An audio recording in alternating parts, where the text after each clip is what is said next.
Warning: will contain spoilers as I'll discuss some particular topics covered in this show and further topics in depth. Stranger, also known as Secret Forest, is a K-drama crime thriller that focuses on the work life of an emotionless prosecutor working alongside a fierce female detective.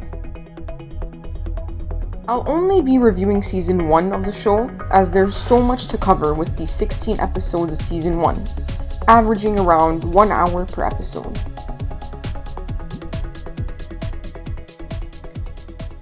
So we have the main character introduced to us, Hwang Shimok. We first are exposed to a scene whereby we see a child who undergoes brain surgery. We later find out that this child grows up to be a prosecutor, and we see the side effects of his brain surgery, which basically made him become an apathetic individual. Now, in the first episode, he's investigating a person of interest, later to find out that this individual has been murdered. And as he's investigating the crime scene, he eventually finds evidence for who he thinks may be the suspect. I actually want to pause here for a moment, as he was inspecting his surroundings, mentioning that the murderer used this weapon at this time, and started listing all these various details of what he thinks happened. I thought to myself, I hope this isn't some series whereby he constantly shows up at the crime scenes and just instantly knows what happened. But thank goodness I kept watching, because that couldn't be further from the truth. Anyway, my next topic actually ties into what I've just discussed. What's interesting about this show is I think they want you to assume this, and they do it in a very subtle way. This show has a supernatural aspect to it. Well, at least in my opinion. Shimok kind of has this ability to enter into a crime scene and picture what has happened between the suspect and the victim. But there's some conditions to it. I've noticed that he has to be alone in the crime scene and in the right moment. I'm not really sure how to explain that, but there are just moments where his ability can be better utilized. He has to engross himself into the scene, and, if available, sometimes use similar weapons to what the suspect may have used. And there he can picture the method of attack from the suspect, where the attack occurred, etc. I think the beauty of this show is the way they handle the good and the evil characters' interactions. In a lot of drama shows in general, not just K-dramas, you see their interactions as crazy, intense battles or arguments, fights, and whatnot. But in this crime drama, their interactions can almost be described as civil arguments. It's kind of like how Shimok's supernatural abilities are made subtly. So is this aspect of the show. One would not tend to think about this, but it's nice to watch chaos go down, but in an organized manner. I also think a lot of people will agree with me when I say Lee Chang-jun is quite the intricate character and one of their favorite antagonists. He's a monster. I do agree with Shimok on that. But on the other hand, he had this side of him that wanted to correct things, get Korea back on track, just really went about it in the wrong way. Now this actually brings me to another interesting point. I remember in episode 12, Seo Dong-jae secretly planting his cell phone in Chang-jun's office in the Blue House in order to record the conversations held between Chang-jun and another official. When the meeting was over, Dong-jae went in to collect the teacups, but also to primarily retrieve his phone. As he was about to, Chang-jun walks in, and at this point, us viewers thinks he has caught on to Dong-jae and knew about the recording. But instead, Chang-jun tells him to hurry along and leaves the office. Dong-jae then retrieves his phone and skedaddled out of there.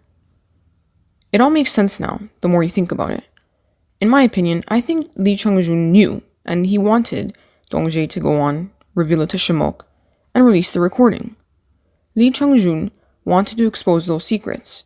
He wanted to go after his father-in-law, Lee Yoon-boom, especially. Speaking of Dong-jae, he too was another intricate character. When we are first introduced to him, we know right off the bat that he does not like Shimok. Envies him, perhaps. We quickly address him as the antagonist, but we later find out that he is not the ultimate antagonist, but more so a man that is, well, all about himself. He will do anything to get himself in a good position. hence putting himself into silly and dangerous schemes. I think the viewers later learned to put up with his mischievous actions and begin to enjoy his character more and more. This is later into the season, of course. It's hard to describe, but he's a character you begin to crave, if that makes sense. But there is one thing I would like to discuss about him that really didn't go into much discussion or depth in the season. His treatment to his subordinate, Young Gun-soo. At first, he treats her nicely in the first episode, helping her, quotation marks, with her first case, but later on, in certain episodes, we see his aggression towards her, and it's scary. He's gone into her office and yelled at her, grabs her by the arm forcefully. He didn't let go until Shimok intercepted and Lee Chang-jun entered the room. He also grabbed her arm another time, and all these grabs have left red marks on her. The final blow was in episode 8. Remember when she was trying to prove or disprove whether Dong-jae was attempting to murder Ga-young or not? He grabs her by the neck and chokes her when things escalate. When Dong-jae finally lets go of choking her, she collapses, and he is distraught at what he has done, and hopes she wakes up, cries out her name, etc. It's just a really, really disturbing scene for me, especially when we know that it's not his first time harming Eun-soo.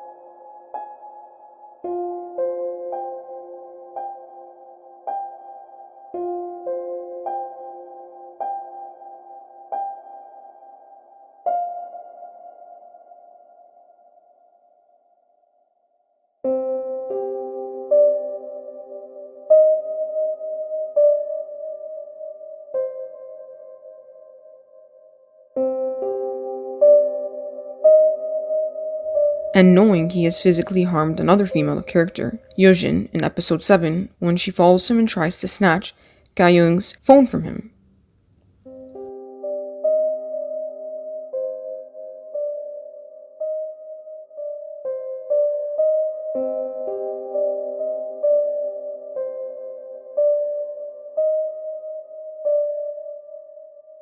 My next point is that we need to talk about Eun-soo's death.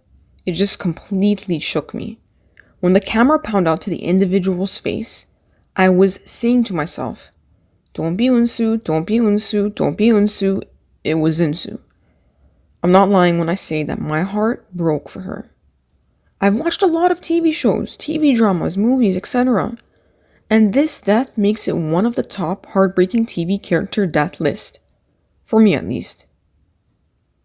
I think a lot of people will agree with me when I say that her character began to become more interesting the more we watched, and very intriguing, considering all her interactions with the other main characters are also somewhat heartbreaking. Take for instance her interactions with Shimok. It felt so one-sided. She was putting in a lot of work to receive good comments from him, but unfortunately she does not know about his condition, and so you always get that cold side of him with her. It's weird though, because when you see Shimok interacting with Yeojin, you can tell he has a warmer side to him. You can see that he was trying to put in work and show an emotional side of himself. This could be due to them working together, not seeing each other as much, as compared to Eun-soo, who is also Shimok's subordinate. Moving on, Eun-soo's reactions with Dong-jae are also heartbreaking. Their relationship was improving. Dong-jae was shaking off his aggressiveness he had with her and attempting to form a better relationship. It's evident when he almost kills her, and also his reaction to her when he finds out she dies. It was nice to see someone finally be good to her from the get-go. Insert Yeojin. But we didn't get enough interactions between them. I just wanted her to be happy and get her revenge. I don't know if anyone else were getting these vibes, but I had a feeling that she perhaps liked Shimok. It would have been interesting to see a more than friends relationship form between them, and then carry that along to season 2, showing a different side to Shimok, especially. They killed off such an interesting character. It turned me off and took me some time to adjust to that. She was what I like to call a fun character. She made you stay for the episodes and want to watch more. At least that's the way I felt.